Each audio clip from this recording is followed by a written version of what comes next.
Welcome back, everybody, to the OA News Overtime Podcast. I'm Justin Lee with not Jordan Hill. This is Adam Cole.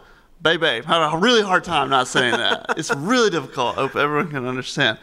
This is Adam. He's our new sports Auburn beat writer. It's a good time. He's here. So you haven't moved yet? Not yet. Came this weekend? Yeah. What are your first impressions of Auburn? Have you ever come before this? I have never been to two new states. My God. Two new states on this drive, Mississippi and Alabama both. Yeah. It was funny because you could like tell when you got to Alabama, and it was like, okay, you saw the sign, and it's like, yeah, okay, this makes sense. This is Alabama. But sure. Yeah, no, it's been good first impression so far. I really like Auburn. What'd you get for lunch? Oh, today? Yeah. Went to barbecue? A beignet place. Beignet downtown. Pronouncing it right? Yeah. I don't remember what it's called. Bennett Durando took me there. So Durando. We went to Bob's last night. Yeah. Baumhauer's. Other than that, those are your two meals, right? There we go. You gotta check some barbecue if you're listening. At Cole Reporter on Twitter. Please hit me with food recs. Give them recommendations, right? But we're bringing back the podcast. It's been a little hiatus period after Jordan left.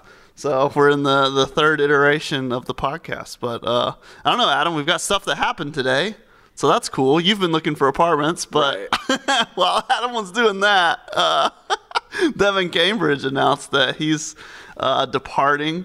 And before that, yesterday, D. Davis left the football program. You were there at football practice, Adam. I was. Any first impressions from our little 15-minute window? I was gonna say a few drills. Nothing too crazy from the 15 minutes. It was just nice to be out at a football practice again for the first time in Lord knows how long. It had been a minute, but nothing too shocking or crazy from 15 minutes. Yeah, I guess it was our first availability in a while because of COVID. Yeah. And I guess you didn't cover it. I mean, for the same reason, right? Yeah, just about the same amount of time. I mean. So last fall you were following Central Arkansas, is that right? Yeah. So Central Arkansas, it was like, and granted things were pretty open, pretty casual there. I did get to go to a spring practice in Conway. So This spring or last spring? This spring. But only one. So that was about it. And then. And before that was Mizzou, right? Yep. Before that was Mizzou, and everything there was. Literally, it was like, I think we got two or three practices in. I'll never forget it. I was scheduled to get a haircut, and I can't even remember whether or not I got it. But that day they canceled practice, and little did I know I would not talk to anyone face to face on the Mizzou beat for a whole year. Wow. Yeah. It was nuts. It was weird, man. What a time. But now. As we're seeing, the numbers are down. The hospitals are like, go ahead, go nuts. So everyone's doing their thing again. We did see the quarterbacks throw a little bit. The quarterback battle, which has been narrowed down to 4. I don't know. I don't know if I have any impressions to share. Robbie Ashford has the arm. He can zip it. He has that baseball player arm, but. Yeah, I mean, if you're behind on the news, it's D. Davis has transferred out. It would, I for a long time have kind of I've been wondering about what would happen with D. He's kind of a Malik Willis type player, a John Franklin III type player, Nick Marshall type of player that would have fit with a Gus Malzahn type of offense if that had worked. If that had been here, but obviously, I mean, it's been obvious ever since Harsin got here that he's been wanting other dudes. He immediately brought in T.J. Finley. And something interesting about it now is that everyone here is a Harsin guy now. Like, there's no more excuses as far as quarterback play. T.J. Finley, Zach Calzada, Holden Gerner, and Robbie Ashford. Gerner's the freshman. Robbie Ashford's the one from Oregon. He was at Hoover. What do you know about Hoover High School? You're a little young for two-a-days, huh? A little bit. Okay. It was a show on MTV. Yeah, I'm a little young for that. In like 2005. I'm a little young for that. How old were you in 2005? 2005? Yeah. Are you sure you want me to say it? Okay, you don't have to say it. Mostly because it'll hurt my feelings. There's people of a certain generation know Hoover High School. Okay, but probably not. Hoover is the big powerhouse high school program in the state. You could say. One might say. Anyway, that was football. We'll keep moving forward. We got to talk to Marcus Harris. We got to talk to Nehemiah Pritchett. We got to talk to Killian Zaire. Those were the three. Let spring practice stuff. Everybody says everybody's good. Man,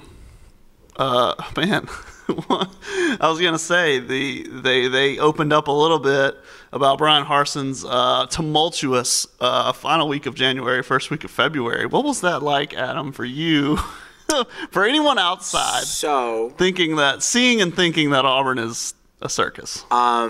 That was actually really interesting because this was before our job even opened up. Right. This was before right. You. So this was completely just being another person. Yeah. Somewhere else in the country. Yeah. So last place I was Arkansas Democrat Gazette, and I lived in Little Rock, and actually on my birthday, February 3rd, Bennett Durando actually called me and to wish me a happy birthday. Yeah. We know each other a little bit, me and Bennett. Classmates. We were catching up on stuff, and I was filling him in on Arkansas, and I had seen some of the stuff about Harsin start popping up, and I just kind of made a joke, and I was like, did you see this? Because I think that was at the time that there was some word about some student being involved with him, and no. It just kind of before anything really got narrowed down or whatever, and he actually was like, I think I need to hang up and see if that's something I have to report on. Oh my God. And go figure it. The next however many week or two. Yeah. That was everything that was going on here, and it was nuts to watch, because I think it was the same night as the Twitter Spaces. I never got into any of them, but those blew up. So those blew up nationally, right? Right. The thing about those is that the audiences grow exponentially, because someone joins and then all their followers sees it, and then someone joins and then all their followers see it. So it's just like yoink, yeah, man. It was nuts, and a lot of that stuff. As you can read in Dr. Guja's letter at the end of it, it's like a lot of stuff was completely unrelated to what was actually going on. Total crap. And but we finally got to talk about, and what the gist of it was, and what we got to talk about, guys, now is that Harsin says his door's always open. There were some disgruntled former players. Who there was 2 or 3 that had spoken up and said that they didn't like the way they were treated, or at least felt that he couldn't really relate to them. But now he came back. First meeting he had when he came back was, my door's always open. Marcus even went as far as to say, that Brian was like, I didn't realize that was going on, and it shouldn't go on. And it's fair to say, one thing you can say about Brian, he is always talking about improving and getting better. That's like his favorite thing. Like, those are the books he reads. Like, that's what he's all about, right?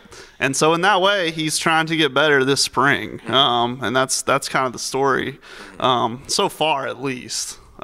Is seeing, just that obviously you don't want that to happen again. The University President's Office, a lot of people transferred. President's Office had a wellness check, like, are we good? Yeah. And then came back and said, yeah, we're good. But I think that would be, I don't know, that's kind of the message of the spring. And obviously, I wrote a story and it's in there, like Harsin pointed out himself, like, well, when I first got here, we would have been doing paintball and all that crap, but because of COVID, we couldn't. So it's, maybe they didn't get to know him very well because he came in, and maybe it's because of his attitude. Maybe it's because of COVID kind of built a wall. Maybe it's a little bit of both. Yeah. But either way, together, they're all trying to progress forward. So that's how it shook down, man. But I was gonna say, in like the last week or so, it's really been the first time you guys have been able to talk to him. Yeah. Has not since to spring open. Not to use the phrase vibes, but has it felt different at all? Or has there been enough time to even really tell that? I think athletes and coaches always just want to spot the ball. Yeah. You know what I mean? Get back to practice. Yeah. Work on getting better. Do a drill. It's very simple. Yeah. Right. Yeah. And I think that's for everybody. I think everybody could relate to that, right? Yeah. just get back to work. And I think they're glad that they're able to do that. Yeah. But yeah, I mean that's the vibe. But again, curious what the outside perspective was, because I think Auburn fans know it. Auburn has a reputation, whether earned or unearned, of just being crazy, and there always being some news. There's always something going on, always something brewing, and this winter was no different. Yeah. So. No, it seemed like a busy time on the beat for sure. I mean, between that and everything going on with the basketball team, it just yeah. Seemed like there were probably some late nights.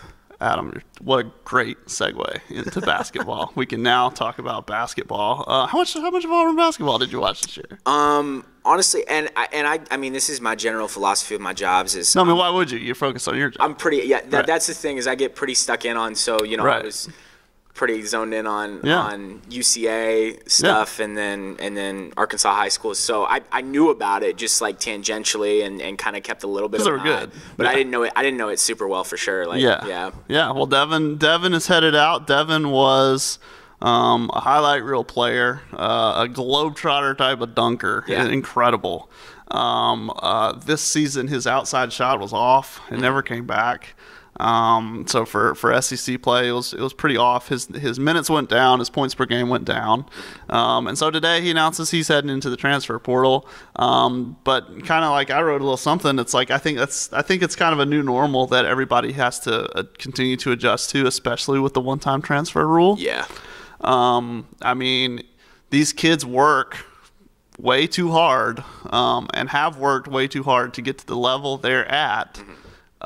To just let it waste just because when there are green pastures out there. Right. And I think, and I haven't heard anything from the inside today because this just happened, but I'm pretty sure Auburn's going to wish him the best of luck, and he's going to wish Auburn the best of luck, and they're going to move on. Yeah. But yeah, I mean, we'll see how it goes. But I mean, but now we're all eyes are focused on this LSU kid. I can't remember his name, Traore. Yeah. We'll see, man. That could be a huge pickup. Right. 5-star, right? Yeah. 5-star LSU guy, and then, hey, man, we'll see who in LSU. Who from LSU goes into the transfer portal on the active roster now? Yeah, and see who gets picked up from there. Well, so what was it I saw, the signing class for like this current year, like the guys who are supposed to be in school for the coming year, and then the year after that too. So I guess that'd be 22 and 23. Like all of them for LSU, if I'm right, have like decommitted or announced intent to transfer or whatever else. I mean, just it's open season. Good Lord. Yeah. Yeah, it's like SMU. It's like the 30 for 30, right? Oh yeah, when they got the death penalty, and everybody just shows up to pick the scraps. And for Auburn, there's your Band-Aid fix. I mean, you needed 2 bigs, you can go get them right now. Yeah. Yohan Traore is the guy's name. I think he would be. Auburn's in the Final Four with him. Who else is? It's for him. Texas Tech, Michigan, and Gonzaga. So obviously Jawan's after him. Okay. Yeah. Gonzaga, hard sell. And then Texas Tech and Auburn kind of the wild cards there. Yeah. I mean, obviously Gonzaga has a history of lately. Drew Timme, those guys, they've got bigs. Right. This is a more of a center type player. Yeah. Is what I've learned. Where's he from? He's from France originally. Yeah, okay, he's an international guy. We're all learning. Wow. Yeah. There's no regional. Auburn wasn't even in his top 10 the last time. Like, because LSU, he was probably there's only one SEC school. Yeah. So he was like, it's gonna be LSU. Wow. But now that LSU's off the table, Auburn is jumping in, and now he's in the Final Four. Okay. So it's Auburn, Gonzaga, Michigan, Texas Tech, and he's apparently going to decide pretty soon. That feels like such a concoction of schools. It is. There's no. What a massive land for either Jawan or Texas Tech. Yeah. That'd be huge. Lord. Yeah. Because Tech doesn't even have what's his face anymore. Beard. Yeah. He's gone. But also, I mean, it seems like the setup with I forget the name of their head coach has been pretty seamless all in all. Yeah. I mean, Texas Tech alum was an assistant there for, if I'm right, he was an assistant there for a little while. Yeah. Yeah. So that'd be interesting for sure. Yeah. But we'll see, man. And then other than that, I don't know what else is going on. Nothing too exciting. Yeah. Gymnastics, that's exciting. Yeah. I can tell you about that. I was going to say, how many All-American honors? 6. Well, SUNY is 4 of them. Oh my God. Good Lord. You know who SUNY is, right? Oh yeah. Everybody knows SUNY. Yeah. Darion got 1. Darion Auburn. Sophia Groth got 1, and SUNY got 4. So for 6 total, 6 All-America honors. Because they have the different events, right? Right. 6 All-America honors is the most in Auburn history. And obviously, go to ONow.com. We haven't podcasted since the regional bracket was announced. But if you're listening and you haven't heard about it, the regional is on its way to Auburn. The postseason is coming through Auburn. Florida and Kentucky, hosts of other schools are coming. And it's not this week, but next week. It's going to be a big deal. It's 1 step away from the national championship meet. They'll have a regional semifinal, regional final, both at this site, and then they'll go to the national. It's just like March Madness, baby. There you go. Except instead of 2 teams enter, 1 leaves, it's 4 teams enter and 2 leave. You know what I mean? There you go. 2 teams advance out. Multiples. Other than that, this is a bracket. Yeah. Yeah, so that's going to be fun. That's going to be a whole deal. That's going to be exciting. So, but yeah. Other than that, I think we're good, Adam. I think so, yeah. How's that? What's next? Are we going to look at some more apartments? What are we doing? Yeah, that's apartment hunting for the weekend. Yeah. Got 2 down. Don't know how many more to go, but we'll keep going. We'll keep going until we get one. Yeah, we got to get you some barbecue. You know barbecue, though. Yeah. I'm originally. I'm originally from Northeast Kansas. Yeah. I'm from Topeka, Kansas originally, about an hour outside of Kansas City. They barbecue in Kansas City. Yeah, they have a little bit of barbecue. They knew how to do that. A little bit. Yeah. Yeah. They've got some here, though. That's what I've heard. Yeah. Kansas City does pork, right? Like, yeah. Kansas City's like... It's a little bit of both, right? Yeah. When I moved to Texas, it was all cow. Like, it's all brisket. Yeah. Like, Kansas City does a bit of everything. I think it's... I've always... Because that's the thing, is people ask me, and look at me exposing myself here. People always ask me, like, what makes Kansas City barbecue Kansas City barbecue? I always kind of say, like, the sauce with, like, a question mark on the end of it. Like, I mean, that's... I feel like that's the bulk of it at the end of the day. But, you know, it's all pretty good. They've got just so many different avenues of it. It's kind of nuts. I could call out an Auburn restaurant, but I won't. But if you have a problem with sauce going on, you would never put terrible sauce on this good barbecue. Make better sauce. Yeah. Make better sauce then. I agree with that. But anyway. There's a lot of good pork barbecue here. Bow and Arrow is bringing the brisket world here. I told you about that place, right? Yes. It's kind of high end place. Yeah. That's a Texas barbecue place. I was culture shocked when I moved from here, where it's all pulled pork. Yeah. It's all pig. I went to Texas, where it's all brisket and cow, and it's just totally different. Yeah. Totally different. Yeah. But now, here you go. I guess but I figure Kansas City, they do it all. Yeah, they do a little bit of everything. They do it all. There's so you'll brisket, fit burn end's really big. Yeah. Yeah. Pulled pork too. You can't go wrong with the pulled pork there. Dude. Yeah. You'll fit right in, Adam. But anyway, other than that, man, unless you got anything to add, we'll wrap things up. Yeah. Just excited to be here. All right, yeah, and we'll Adam will go back, get his furniture after he finds a place, and we'll come back and we'll do more episodes of OA Now Overtime podcast right here on OANow.com. So for Adam Cole, I'm Justin Lee, and we'll see y'all next episode.